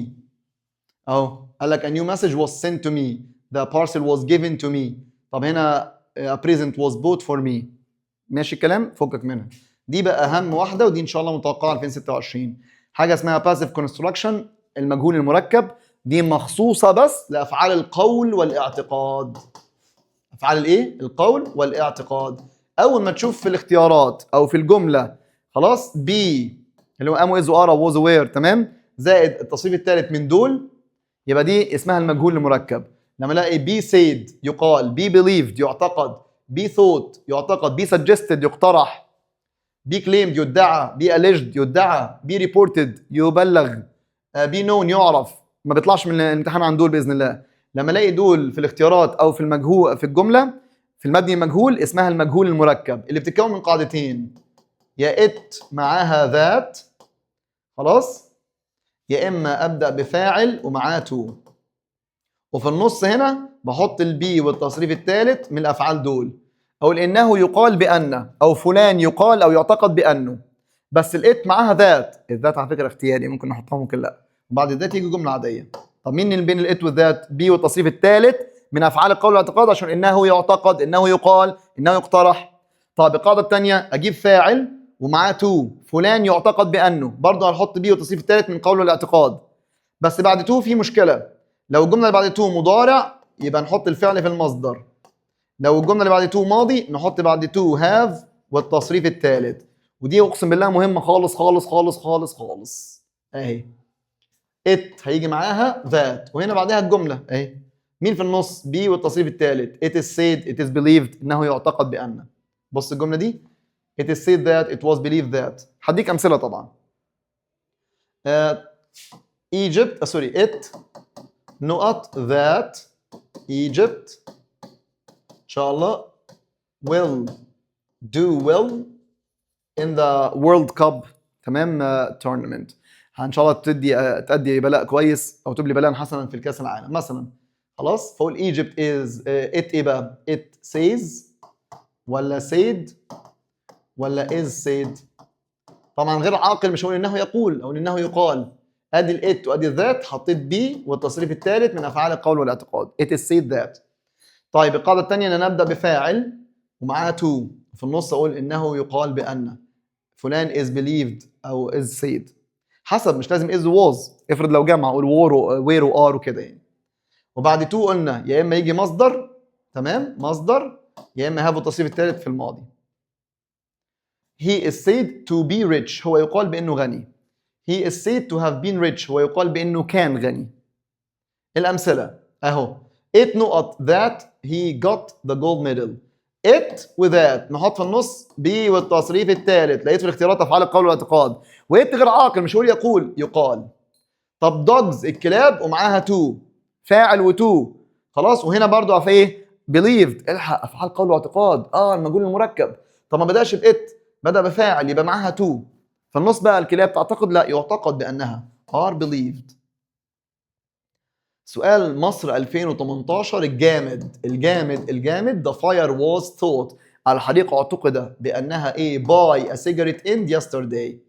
الحق مش جاب لي was thought، افعال قول واعتقاد it معاها ذات. طب لو فاعل معاه to، بعد to يا اما بيجي مصدر يا اما have التصريف الثالث. هنا yesterday ماضي يبقى ناخد have التصريف الثالث، فاستبعدت المصدر. الناصح بقى اللي حط لك السؤال ده المحترم اللي حط لك السؤال ده قال لك باي سيجرت اند، الحريق اعتقد بانه ايه بواسطه سيجاره او بعقب سيجاره. اندلع ولا اندلع؟ هتقول لي اندلع. طب في باي اقول لك يا ابو جهل ويا ام جهل احنا لسه قايلين بريك اوت ما بتجيش في المبني مجهول، فمش هقول have been broken out، هقول to have broken out. سؤال جامد، يسلم اللي حط السؤال ده. The man was said to، الحق was said يقال افعال قول واعتقاد يبقى برضه it معاها ذات او فاعل معاها to. at his house yesterday، الرجل يقال بانه ايه في منزله بالامس، الراجل يقال بانه قتل في منزله ولا قتل؟ ما لو قتل يقول لك قتل فلان، مفيش يبقى قتل. اولا بعد تو هنحط have والتصريف الثالث عشان ده ماضي فطير murder وبي murdered. طب هنا قتل ولا قتل؟ قتل. to هتبقى to have been murdered. يعني ينفع مستر بعد تو يجي مجهول؟ طبعا حسب المعنى. واهم حاجه تركز لي بعد تو مضارع ولا ماضي، عشان انا لو مضارع نحط الفعل في المصدر، لكن لو ماضي نحط هاف التصريف الثالث. بالله عليك وهتعرفها من ايه؟ يا اما في الجمله يا اما في الاختيارات افعال القول والاعتقاد. فتفتكر ان ده مجهول مركب ليه قاعدتين، ات معاها ذات او فاعل معاه تو، وتو يا اما مصدر يا اما هاف التصريف الثالث لو الجمله في الماضي. الا قد بلغت اللهم فاشهد. يلا نحل. خلص الجرامر على فكره. يلا بقى اولادي وبناتي وحبايبي كده الناس المحترمه المفرفشه معايا، نبدا نقول بسم الله توكلنا على الله واسمع صلاه على النبي صلى الله عليه وسلم. اسئله الايه؟ الجرامر. while not the dog moves its tail، في حاجه مهمه هركز عليها معاكم. while وافتر وبيفور وهافينج خلاص، او حذف الروابط لما ابدا بالاي ان جي او التصريف الثالث. عشان نعمل الكلام ده كله نحذف روابط او نبدا او بعد الروابط زي while وافتر نحط اي ان جي. تمام؟ لازم فاعل الجمله الاولى يبقى فاعل الجمله الثانيه. طيب هنا بدا بمين؟ بالدوج، يبقى هنا بيتكلم عن الدوج. بينما الكلب ايه؟ كان يؤكل ولا ياكل؟ ياكل. الجمله مبني لايه؟ للمعلوم. وايل من غير فاعل هنحط لها اي ان جي، بس تشوف لي معلوم ولا مجهول. هنا ياكل يبقى الاجابه eating. تمام؟ لكن لو قال لك while not the dog moved its tail، فاقول لك while feeding ولا being fed. انا عارف بعد while طبعا مفيش فعل نحط اي ان جي، فنستبعد الباقيين ونسيب الاي ان جي دول. feeding وbeing fed، بس feed معناه يطعم، هقول بينما يطعم برضه هنا ايه؟ فعل الجمله الاولى يبقى فعل الجمله الثانيه. اتكلم عن بدا بالدوج يبقى بيتكلم عن الدوج. الكلب كان يطعم ولا يطعم؟ يطعم. مجهول. الاذكياء اللي فهموا قال له من مستر محمد قال ان المجهول بيتكتب من كلمتين بي والتصريف الثالث، نروح كاتبينها كده بالرصاص. بعد كده نصرف بي بعد وايل مباشره نحط لها ان جي بقت being fed. according to my uncle's promise وعد، فالوعد بيجي معاه مستقبل بكلمه will. I know what a new tablet as my birthday present، أنا سوف أشتري ولا يشترى إلي؟ يشترى يبقى في مجهول بي والتصريف الثالث بس نحط لها كلمة will يبقى will be bought. عاش. خدناش going to عشان عندي promise معاها will. Some of the young men not for the new job didn't have the needed qualification. ركز في الجملة المحترمة دي. بعض الشباب ايه للوظيفة الجديدة didn't have the needed qualifications، ما عندهمش الايه المؤهلات المطلوبة. أنا اتفقت معاكم في الوحدة الكام؟ العشرة، لما يبقى عندك فعلين أو لا يمتلك، وهنا كلمة انترفيو اللي معناها يجري لقاء أو يجري حوار شخصي، يجري مقابلة. في فعلين يبقى عندي جملتين يبقى لازم في رابط. الرابط في النص معناها الذي أو التي. فالجملة أصلها بعض الشباب الذين إيه من أجل الوظيفة، الذين يجري لقاء ولا يجرى معاهم اللقاء؟ شباب يجرى معاهم اللقاء، إن قال لك ما عندهمش إيه مؤهلات يبقى يجرى معاهم اللقاء، يجرى معاهم المقابلة، يبقى مبني مجهول. يبقى أصلها who الذين were في الماضي being interviewed. خلاص؟ طيب المفروض بقى ان ده اللي موجود هنا. حط لي were being interviewed بس من غير who. تمام؟ طيب ايه المطلوب؟ were interviewed او اجري معاهم. ممكن اقول were interviewed who were interviewed الذين اجري معاهم، سواء دي او دي، بس لازم فيه who ما حطش. يبقى هنا الرابط محذوف. عندي قاعده اسمها حذف الرابط. طب لما نحذف الرابط في المبني المجهول كنا بنحذف الرابط والبي ونسيب التصريف الثالث، فالاجابه interviewed. والامانه الاقوى ان انا بحذف الرابط والبي هنا مع الماضي المستمر ينفع اقول being interviewed. لو كانت موجوده والجمله بتعبر عن ماضي مستمر وهحذف الرابط احط being interviewed، لان انا بحذف الرابط والبي هيتبقى لك being interviewed مش موجوده. مين اللي اتبقى؟ interviewed. يبقى في حذف الرابط في المجهول بنحط مكانه التصريف الثالث. دي اول نقطه لعيبه. The applicant نقط seems highly qualified. ها الابليكانت المرشح المتقدم للوظيفه ايه؟ يبدو انه مؤهل. في هنا يجري مقابله ويبدو فعلين، يبقى عندي جملتين يبقى لازم في رابط. طب المتقدم للوظيفه الذي يجري المقابله ولا يجرى معاه؟ برضه اصلها who is interviewed او who is being interviewed اهو عشان جمله مضارع. الذي يجرى معاه الحوار interviewed. طب مش موجوده هو، يبقى هنا حذف الرابط في المبني المجهول. في المبني المجهول بنحذف الرابط والبي اتبقى لي being interviewed. ما اما يحط لك interviewed لوحدها يا اما being interviewed. لو حط الاثنين ركز في الزمن. لو الزمن مستمر بنحذف الرابط والبي فهسيب being interviewed. لو الزمن بسيط يبقى interviewed بس. المهم ركز عشان تعرف حذف الرابط من عدد الافعال في الجمله. فعلين يبقى جملتين يبقى الرابط اللي في النص معناه الذي او التي. لو اساسه معلوم نشيل الرابط ونحط اي ان جي. طب لو اساسه مجهول نشيل الرابط والبي ونسيب التصريف الثالث اللي بيعمل عمل اسم المفعول. ها الايه المقابل. The applicant the manager نقط. اسمع بقى المتقدم للوظيفه اللي المدير نقط seems highly qualified. هنا بقى المتقدم للوظيفه اللي المدير يجرى معاه الحوار ولا يجري معاه؟ يجري. يبقى هو اصلها هو الذي. the manager بيجري معاه الحوار is interviewing. دي جمله عاديه خالص مبني المعلوم. جمله بس حابب يروشك بيها. ده الابليكانت المرشح او المتقدم للوظيفه اللي المدير بيستجوبه بيقابله. نرجع بقى القواعد بتاعتنا. ده مانجر حذف الروابط بالمره. المدير نقط the applicant thinks بيعتقد he is highly qualified.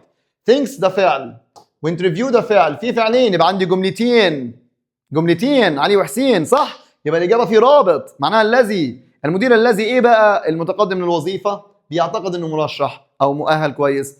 ها المدير الذي يجري اصلها who is interviewing. الذي يجري المقابله مع الابليكانت. طب هنا لما الرابط جه وراه مبني المعلوم والرابط اصلا محذوف في المعلوم بنحذف الرابط ونحط اي ان جي يبقى interviewing المقابل المجري للمقابله تعمل عمل اسم الفاعل. نرجع بقى خلاص. my mother is very angry. ماما غضبانه is اهو اثر في المضارع because some paint نقط on the carpet on the living room. ده ماما زعلانه عشان في بعض البينت الالوان او الدهان ايه سكبت. مبني المجهول. طب لما يبقى الاثر مضارع يبقى السبب مضارع تام. لما يبقى الاثر مضارع يبقى السبب مضارع تام. طب لو الاثر ماضي ماضي تام تناسب طردي صح؟ الاثر في المضارع يبقى هنا السبب حاجه طازه والحاجه اللي لسه طازه بتبقى مضارع تام. بس في المجهول يبقى لازم بي والتصريف الثالث بس مضارع تام فنحط الفعل المساعد هاف وهاز ونصرف البي بعده تبقى بين يبقى الاجابه has been spelled. انت فاهم مني حاجه؟ ماشي. it وذات. وهنا said افعال القول والاعتقاد يعني مجهول مركب ماشي.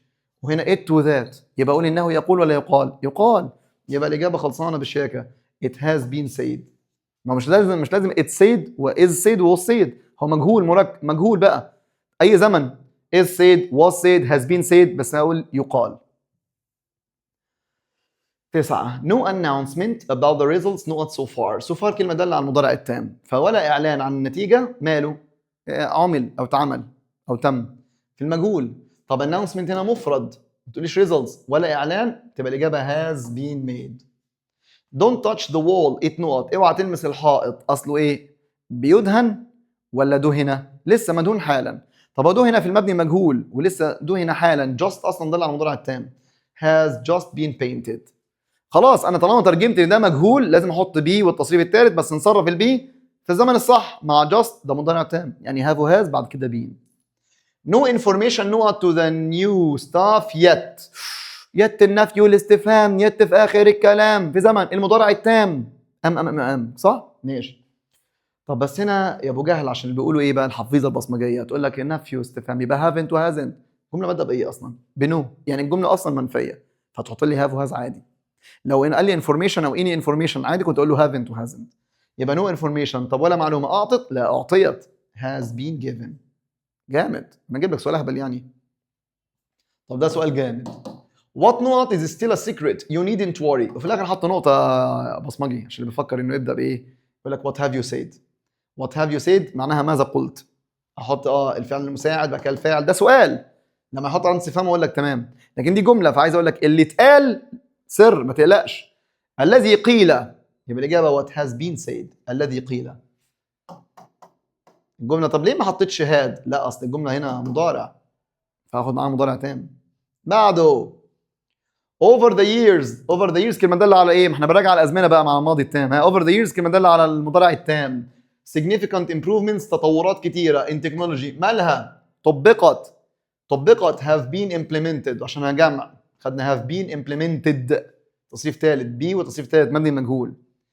They reported that the product launch انطلاق المنتج نقط due to بسبب unforeseen circumstances بسبب ظروف مخفية. يبقى ماله؟ أجل إطلاق المنتج أجل ولا أجل؟ أجل. طيب حلو. والجملة هنا المفروض إيه؟ ماضي. فأنا مع الماضي مش هجيب مضارع. أنتوا ناس بتفهموا. الماضي يجي معاه ماضي. يبقى الإجابة had been والتصريف الثالث أجلت had been delayed. يعني ظهر بص ظهر إيه؟ ظهر يعني هم قالوا ان المنتج اطلاق المنتج اجل. طب مين اللي اتحصل الاول؟ الحدث الاول انه اجل. الحدث الاول بيبقى ماضي تام بس خلينا في المجهول had been delayed. The scientist mentioned اسمع بقى حط علامات تنصيص يبقى ده كلام مباشر فنحافظ على الزمن عادي جوه. ده العالم قال the experiment not before the equipment malfunctioned. والله before جاي وراها ماضي بسيط اللي هو بيعتبر عندي الحدث الثاني يبقى قبلها الحدث الاولاني ماضي تام. طيب التجربه هنا ايه؟ اجرت ولا اجريت؟ اجريت في الماضي التام. انا عارف مجهول يبقى لازم بي والتصريف الثالث زيناها خلاص. صرف البي بقى في الماضي التام. الماضي التام فيه هاد وصرف بعدها بي تبقى هاد بين كوندكتد. زهقتوا منه؟ حلو انا مبسوط. The manager said the project نقط by the expert team at the moment في تلك اللحظه. مضارع مستمر. هو ايه؟ اقول لك المشروع إيه يعني يسلم او يعامل معه. مجهول برضه نحط بيه والتصريف الثالث بس at the moment في تلك اللحظه مضارع مستمر يبقى am و is و are يبقى is being handled يتم التعامل معاه. We didn't see هالة at the party yesterday. والله ما شفناش هالة امبارح في الحفله. ماضي. she نقط يبقى هي ايه؟ لم تدعو ولا لم تدعى؟ تدعى مبني مجهول بيه والتصريف الثالث بس هنا ما شفناهاش في الماضي. ليه؟ عشان ما اتعزمتش فده الحدث الاول يبقى ماضي تام. مفيش ماضي تام اصلا يا مستر. ده استنتاج بكلمة أكيد أو استحالة. طب أكيد اللي اسمها must واستحالة اسمها can't أو couldn't. في الماضي كان بيجي وراهم have والتصريف الثالث. فقول هي أكيد اتعزمت ولا استحالة اتعزمت ولا احتمال. طبعا أنا ما عنديش استحالة في الماضي يعني هنا جابها لي مضارع طارد وهنا may not بس في المضارع. أنا عايز في الماضي جملة في الماضي لازم have تصريف ثالث. أكيد دعيت ولا احتمال لم تدعى. شايفين أسئلتي إزاي؟ هي دي أسئلة الامتحانات إن شاء الله. The house door not open at night. ده باب المنزل ايه مفتوح بالليله اللي فاتت. ها ما كانش المفروض ان يترك. طيب الهاوس دور ده مفرد مش هياخد weren't ولا ياخد doesn't عشان الجمله اصلا ماضي. طب hasn't يبقى الاجابه عندي مين؟ shouldn't be left هي الوحيده اصلا. shouldn't be left هو مفيش حاجه دالة على الماضي بس لا يجب ان يترك وهو مفرد ما ياخدش where ولا doesn't. انا عايز be تصريف ثالث او البي left فالاجابه shouldn't be left لا يجب ان يترك. Nothing not because it was very foggy and rainy. كانت ماضي يبقى nothing ايه؟ مفيش حاجة ايه؟ رأيت ولا رؤيت؟ رؤيت. Nothing was seen بس ما ينفعش nothing مع wasn't. وانا عايز بقى ايه؟ مجهول لازم في بي. هنا مفيش بي وهنا البي في المضارع يبقى في الماضي يا اما اقول was seen يا اما could be seen. ما هي could برضه في الماضي ولا حاجة كان ممكن ان ترى بسبب ان كان في فوق ضباب. 20 The teacher allows questions نقط. الحق allow مفعول to المصدر. طيب المستر بيسمح ان الاسئله تسال لا تسال. هنا يا مستر تسال مجهول بي والتصريف الثالث بس مع قاعده allow المفعول نحط to تبقى to be asked. ايه الحلاوه دي؟ ده انا جايب لك المجهول زي ما نصه كتاب الزتونه والله الصراحه بس جايب الزتونه المعاصر تمام بس جايب لك واحده واحده مضارع تام وماضي تام واستنتاج وقاعده الافعال وحاطط معاه المجهول. The project was not by unforeseen circumstances. المشروع ايه؟ باسباب غير مرئيه. cause to delay سبب أن يلغي، ولا delay to cause أجل إنه يسبب، ولا causing delay المشروع كان بيسبب تأجيل بواسطة ظروف غير مرئية، ولا سبب أن يؤجل. سبب في الماضي was caused، أي was caused to be delayed أن يؤجل. جملة عالية جدا. المشروع سبب يبقى لازم be والتصريف الثالث يبقى was caused. طب سبب أن يلغي؟ لا، أن يلغى to be delayed. to بعدها be والتصريف الثالث. English not at state schools as a compulsory lesson for 20 years لمدة 20 سنة. اسمع until last year حتى السنة اللي فاتت. until لما جينا معاها ماضي يبقى هنا برضو ماضي. طيب الانجليزي كان مقرر انه يدرس في المدارس كماده اجباريه لمده 20 سنه، المفروض فور دي مضارع تام، لكن لما جينا هنا مع فور والمضارع تام لقيت معاه انتل وماضي يبقى هنا يبقى ماضي تام عشان ده حدث اول. كان مقرر ماده اجباريه لغايه السنه اللي فاتت اتلغى، فده الحدث الاول في المجهول، تبقى الاجابه had been taught درس. اسئله محترمه جدا جدا جدا. بسم الله. The deadline الموعد النهائي for the job had already نقط once before. once before ده اللي على الماضي. the deadline of the job had already وفي had. طب هو ايه؟ الموعد مد ولا أمد؟ أمد مجهول يبقى بي والتصريف الثالث. طب البي قبلها had يبقى تتحط بين had been extended. نقط by the police إن شاء الله 2026 القواعد اللي جاية دي بقى ركز. واللي فات كله سنة امتحانات. بس دي بقى عشان حذف روابط. بسم الله. نقط باي ذا بوليس لما تلاقي نقط في الاول وفي النص في كوما يبقى عندك جملتين، يبقى لازم في رابط، بس المره دي الرابط مش هيبقى معناه الذي والتي بتبقى في النص. في الاول دي اصلها افتر او وين او بيكوز او وايل. فايه بواسطه البوليس الحرامي ارسل للسجن، فقول بعد ما قبض عليه خلاص الحرامي ده طالما حذف روابط فاعل الجمله الاولى وفاعل الجمله الثانيه. بدانا بالثيف يبقى انا بتكلم عن الثيف. الحرامي قبض، لا قبض عليه، هي اصلها after the thief had been arrested قبض عليه. طب ما فيش عندي رابط، فين في روابط؟ لا في having معناها بعد وراه تصريف ثالث، بس هنا having arrested معناها بعد ما قبض، انا عاوز القبض عليه، يبقى اصلها ايه؟ الله اصلها after the thief had been arrested. طيب لما بنحذف الرابط في المعلوم بنحط مكانه اي ان جي. طب لما احذف الرابط في المجهول حاجتين بقى، الرابط اللي في الاول يا اما ابدا being والتصريف الثالث يا اما ابدا بالتصريف الثالث على طول، يا اما being arrested يا اما arrested.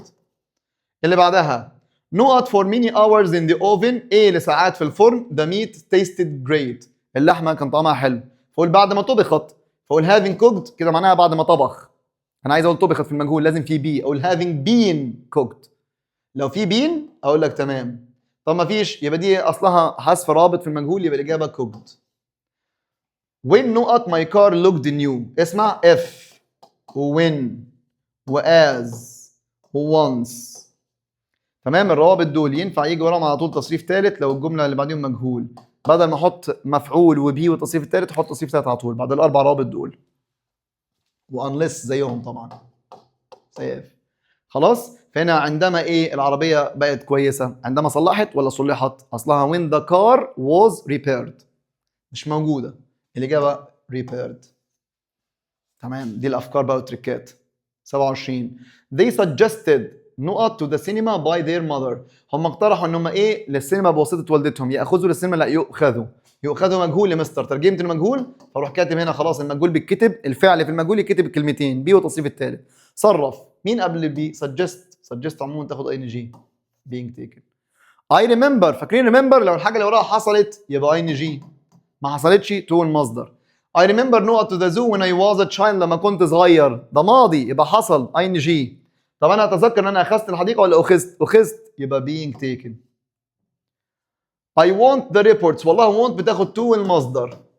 طب انا عايز التقارير، تسلم ولا تسلم؟ تسلم مجهول يبقى بعد to هنحط be والتصريف الثالث يبقى to be handed. The car seems يبدو بيجي وراها to المصدر. طب العربيه تبدو ان هي ايه؟ صلحت.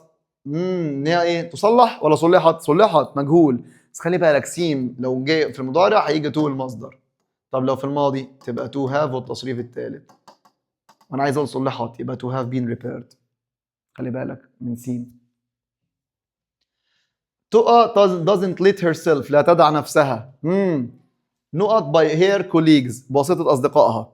طب لا تدع نفسها تخدع، لا تخدع. طب هتقول لي إيه بقى؟ بي والتصريف الثالث، بس ليت دايما وراها مصدر يبقى تنزل زي ما هي بي tricked.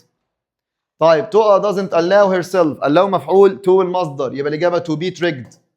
ما لسه مراجعين الكلام ده فين؟ في الوحدة 9، فخلاص تكرروا بسرعة. wouldn't like والأفعال العاطفة مع would بتاخد to المصدر. تقى wouldn't like by her enemies أن تخدع برضو تبقى to be deceived. تقوليش ING لو مفيش wouldn't مع أفعال العاطفة. طيب my horse needs، فاكرين need ليها حلين في المجهول، to be تصريف ثالث أو ING. حصاني محتاج أن يطعم to be fed أو feeding. الإجابة A and C، feeding أو to be fed. my horse needn't، أما needn't لا وراها مصدر، needn't be fed أهي B والتصريف الثالث، وكده كده needn't بيجي وراها المصدر.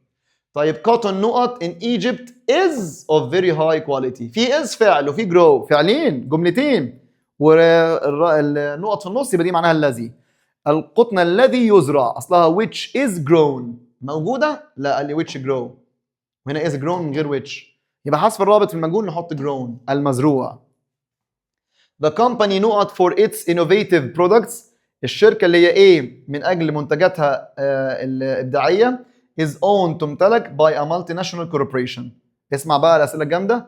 الشركة where has been recognized حيث تعرف عليها أو عرفت، ولا which has been recognized ولا التي تعرف، ولا which has been recognized. الله ده زي ده ماشي متكرر معلش بالغلط. ولا that has been. اولا في كم كومه؟ 2 كومه، الواحده 10 مع ال2 كومه ده اسمه رابط غير معرف، بحط جمله زياده ممنوع الذات.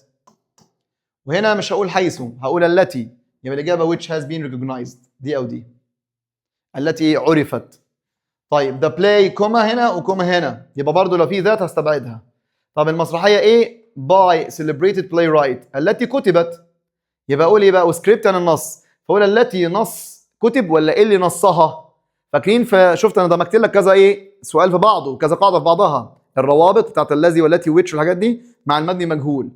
النص انا بقول المسرحيه ايه اللي نصها، يبقى مملوك، يبقى whose script كتب was written، يبقى الاجابه whose script was written اللي نصها ايه؟ كتب. بعد السكريبت حطيت ايه؟ ده مفعول حطيت له بي والتصريف الثالث. تمام. ربنا يجزيهم خير اللي حطوا الاسئله الصراحه انا نقلتها محلها معاك. One reason for dams ده نماذج الوزاره 2026.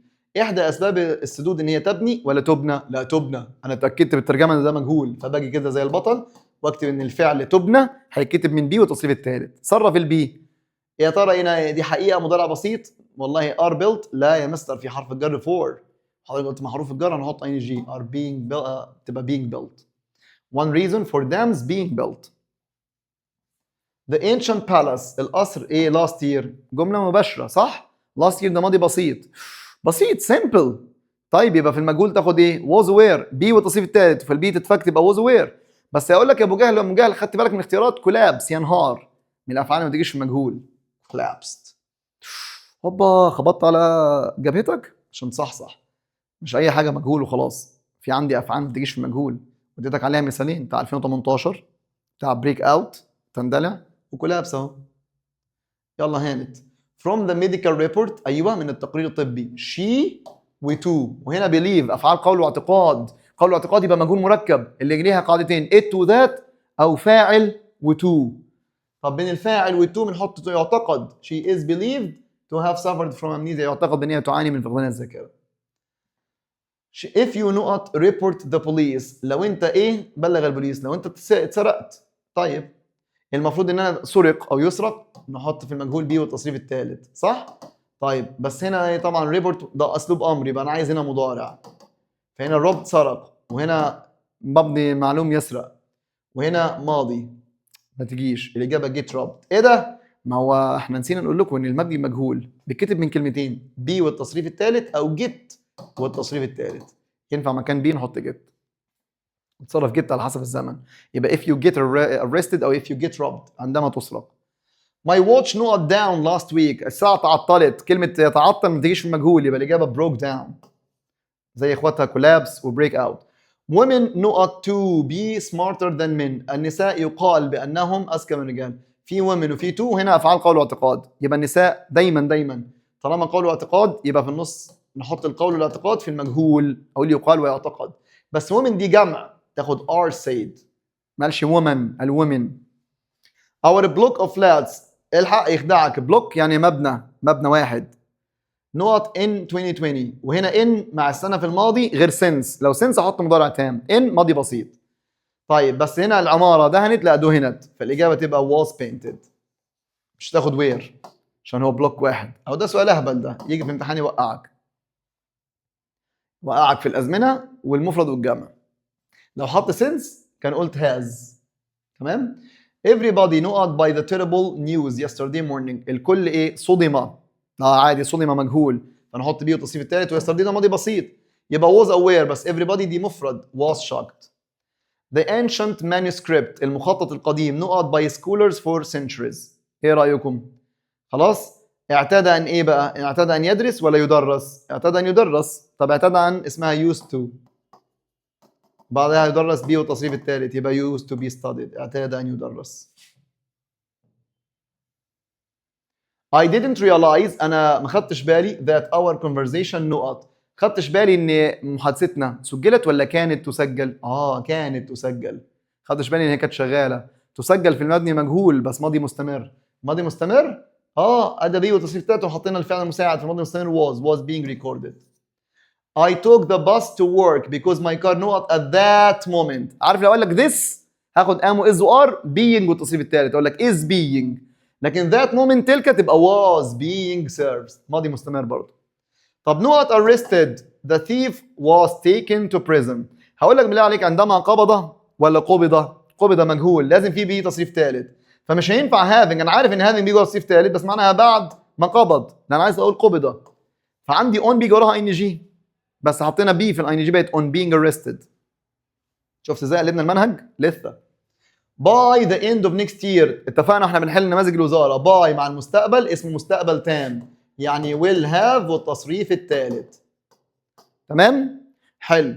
وطالما هنا مجهول بقى الكثير من الاشجار سوف تكون زرعت فانا احط بقى بعد ده التصريف الثالث هنا بعدها فتبقى be والتصريف الثالث مجهول will have been planted.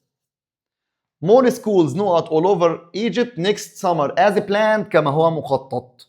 احط مخطط بقى will ولا going to؟ مع الخطط والنوايا ناخد going to يبقى will are going to be built. شوف حط will وحط ايه؟ حط لك will where و are going to. طبعا مستقبل بس هنا مع البلان يبقى خطه. انا براجع لك على الازمنه والتراكمي وازمنه المنهج بفضل الله بس فين؟ في المبني المجهول. خلاص يبقى مع بلان يبقى are going طبعا تبنى لازم احط be are going to be built. The visitors نقط at the station tomorrow by my secretary. tomorrow مستقبل خلاص. طب الزوار سوف يقابلوا بكره في المحطه وسط السكرتير. ده موعد رسمي يا جميل. موعد رسمي يتعمل له ترتيبات يبقى هنا الزمن مضارع مستمر في المستقبل لاي حاجه تعملها ترتيبات مضارع مستمر. بس الزوار سوف يقابلوا يبقى are being met. جامد صراحه الاسئله دي جامده الله يبارك لهم. What does he is believed to be very talented mean؟ دي معناها ايه الجمله ديت؟ هو يعتقد بانه موهوب. معناها ايه؟ يعتقد انه موهوب ان هو اللي بيؤمن ولا هو يعتقد ان الاخرين موهوبين ولا الناس بتعتقد انه موهوب؟ ما يعتقد يبقى الناس بتعتقد. What does he is thought to have won؟ هو يعتقد بانه فاز بالجائزه. خلي بالك بعد توجي have تصريف ثالث يبقى ماضي. معناها ايه؟ هو يعتقد he won award himself هو فازها بنفسه ولا he is giving the award هو بيعطي الجائزه للاخرين ولا هو يعتقد انه هيفوز ولا الناس are forcing him ولا الناس بتجبره؟ لا معناه انه هو he won the award هو فاز بالجائزه. ماشي. ما جابش هو اعتقد انه فاز قال لك هو فاز. which sentence is correctly اخر سؤال is correct passive form. مين الجمله اللي في الباسيف فورم في المجهول من كلمه people think she solved the problem؟ الناس تعتقد بان هي حلت المشكله. think يعتقد افعال قول واعتقاد. يا اما اقول it وذات اقول it is thought that يعتقد باني she solved ان هي حلت المشكله. او ابدا بشي واقول لك she is believed او she is thought هي يعتقد to have. فاكرين؟ ابدا بالفاعل واحط is be والتصريف الثالث من افعال القول والاعتقاد بعدها to وطالما ماضي بعد to نحط have والتصريف الثالث. she is thought يعتقد to have solved بان هي ايه؟ حلت المشكله. انا حليت وبفكر، اول ما لقيت كلمه think قول واعتقاد قلت ده المجهول المركب اللي هو بيتكون من it وذات او فاعل وتو، وفي النص نحط بيه وتصريف تالت من كلمه يعتقد. she is thought to have solved، الله اللي انا قلتها. طب she thought هي اعتقدت؟ لا. it is thought she has solved. طب ما فيش ذات، الذات اختياري مفيش مشكله، بس المشكله في حاجه تانية. لما حط الجمله دي حطها مضارع تام وهي جايه ماضي بسيط فغير الزمن. يعني الذات مش اساسي، لا عادي نحط it من غير ذات مش مشكله، لكن نحافظ على الزمن. وهنا she thinks هي تعتقد، الاجابه الصح لتر A. وكده خلصنا بفضل الله تعالى الجرامر بتاع الوحده الثامنه كله. اخر حاجه اتبقت في اخر 5 دقائق باذن الله السكيلز. يلا شد حيلك معايا. اول سؤال في السكيلز بيقول لك النقط essay is a form of academic writing، شكل من الاكاديميك writing which is built around a detailed description. من كلمه description يبقى ده وصف. انا عندي 4 انواع: descriptive وصفي اللي بيستخدم الايمجري الصور البلاغيه والسنسز الحواس عشان يوصف شيء او شخص، وعندي الاكسبوزيتوري التفسيري اللي بيتكلم عن فاكتس، وعندي الناريتيف اللي بيحكي قصه تيلز ستوري، وعندي البرسويسيف اللي بيرسويد يو او كونفينس يو بهيز بوينت اوف فيو بوجهه نظره. فهنا من ديسكريبشن لشخص او بيلدينج يبقى الاجابه طبعا ديسكريبتيف.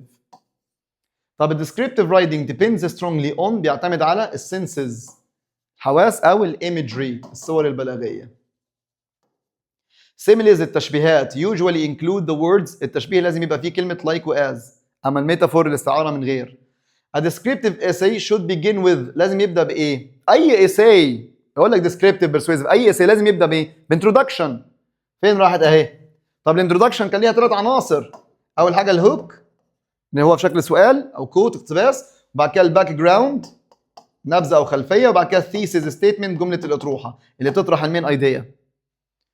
The conclusion mainly summarizes the description and shares final final thoughts. طبعا الكونكلوجن بتختصر بتلخص وبتشارك بالافكار بالافكار بتاعته النهائيه final thoughts مش example ولا titles. تايتل في الاول. The moon was like a glowing pearl، القمر زي اللؤلؤه المتلألئه، ماشي، بس في like يبقى ده تشبيه اسمه simile. لكن the moon was a glowing pearl القمر عباره عن لؤلؤه متلألئه او لامعه بس من غير لايك، بشبه حاجه بحاجه من غير لايك ولا از، يبقى دي ميتافور استعاره. الراجل عدى العيب الصراحه. strong adjectives الصفات القويه make descriptions more vivid، اي حاجه فيها senses حواس او description او imagery صور بلاغيه اسمها vivid language، يعني لغه حيويه حيه كده بتخليك تعيش اللحظه تتخيل صح. descriptive essays are compared to painting with نقط. descriptive essay بنقارنها او بتشبه كأن انا برسم بس بالwords بالكلام مش بالالوان ولا باللايت ولا بحاجه، بالwords بترسم صور خياليه او بلاغيه بس بالكلمات. The primary function الوظيفه الرئيسيه للديسكريبتيف essay للمقال الوصفي ان انا create a clear mental for the reader، اخلق ذهنيه واضحه للريدر، image صوره من الوصف خليه يتخيل الشخص او المكان اللي بتكلم عنه image. طيب نقط essay is a type of essay that appeals to the senses، برضه بيستخدم الحواس، هو descriptive senses imagery description. خلاص. using figurative language اللغة المجازية اللي هو التشبيهات makes writing more vivid. طب ما جابش vivid تبقى imaginative يعني تخيلي، يعني لو سهل تتخيل اي حاجة يا جماعة descriptive يبقى لازم فيها لغة لازم فيها الفيجراتيف او الايمجري الصور البلاغيه او السنسز عشان يخلي اللغه فيفيد حيويه ويخليها imaginative تعرف تتخيل صح. السؤال 13 A descriptive essay differs بيختلف from expository writing because it emphasizes بيركز على على الايمجري الصور البلاغيه، اما الثاني expository من كلمه explain بيركز على الفاكتس. Transitions الروابط اللي قلت لك طول السنه احفظها اكتر من اسمك help the description flow more نقط. الروابط بتخلي الوصف انه فلو ينساب من فكره للثانيه باكثر عشوائيه ولا سموذلي؟ سموذلي بانسيابيه. Before writing قبل الكتابه students are advised to create نقط. قبل ما تكتب الموضوع الطلاب بنتم نصحهم انهم create argument ولا outline تصميم ولا conclusion ولا inspiration. inspiration دي مع الشعر، الاجابه outline. يعني ايه outline؟ يعني تصميم، يعملوا تصميم. خلاص كده تمام. يبقى هنا الانسبيريشن ده الالهام ده فين في القصيده، لكن انت قبل الكتابه بتعمل اوتلاين يعني بتعمل تصميم كده او تخطيط مخطط للي هتكتبه الخطوات. طيب بسم الله. The structure of descriptive الستراكشر الهيكل بتاع اي essay مش شرط هو الاساي structure واحد can follow a logical order بيتبع ايه ترتيب منطقي such as moving from general impressions to notable details. طيب بص هي دي معلومه عامه يعني انه بينتقل من المعلومه الايه العامه اللي هي المقدمه لايه بقى جوه البادي يتشرح السبيسيفيك التفاصيل الايه سبيسيفيك المحدده. A descriptive essay focuses on creating a clear انه يخلق ايه اكيد image صوره تمام using sensory details. مفيش عندي غير كلمه ايه picture مش تويست اللي هو تويست دي في القصه تبقى متوقع نهايه ويحصل تويست تشوف ايه نهايه ثانيه. argument لا الثيسيس دي في المقدمه. 18 اخر سؤالين خلاص بسم الله. In a descriptive essay writers use the senses of sight و sound و smell الحواس دي ليه and وايه كمان مين من الحواس touch. Which of the following is punctuated correctly؟ نيجي على punctuation بقى حبيبي بسم الله. My father said to me لما يبقى عندك كلام مباشر ونحط جملة القول في الأول غصب عنك لازم قبل العلامات التنصيص تفتح ايه تعمل كوما. جملة القول بتاعت said كوما علامات تنصيص واقفل. هنا حرف كابيتال وهنا بقى تقفل بستوب فول ستوب أو question mark أو علامة تعجب أيا كان. فهنا مفيش كوما. هنا في كوما بقى my father said to me ولازم علامات تنصيص نبدا بحرف كابيتال واي ار يو ليت يا احمد. ايوه احمد هنا منادى فحطينا قبله كوما وبعد كده علامه استفهام وقفلنا. دي ان شاء الله صح. My father said to me why are you late احمد ما حطش كوما قبل احمد. الاسم المنادى لازم معاه كوما لو في الاول الكوما بعده وفي الاخر الكوما قبله اهي كوما بعد كده احمد. My father said to me why بس بدا بسمول يبقى الاجابه letter A C. ودمتم شموعا تضاء بها الافراح. ربنا يسعدكم ويهنيكم يا رب يجعل هذا العمل كده في ميزان حسناتنا. نسألكم الدعاء ويا رب يجعل فيه فايدة كبيرة ليكم وإن شاء الله تبقوا مرتاحين البال. سبحانك اللهم وبحمدك نشهد أن لا إله إلا أنت نستغفرك ونتوب إليك والسلام عليكم ورحمة الله وبركاته.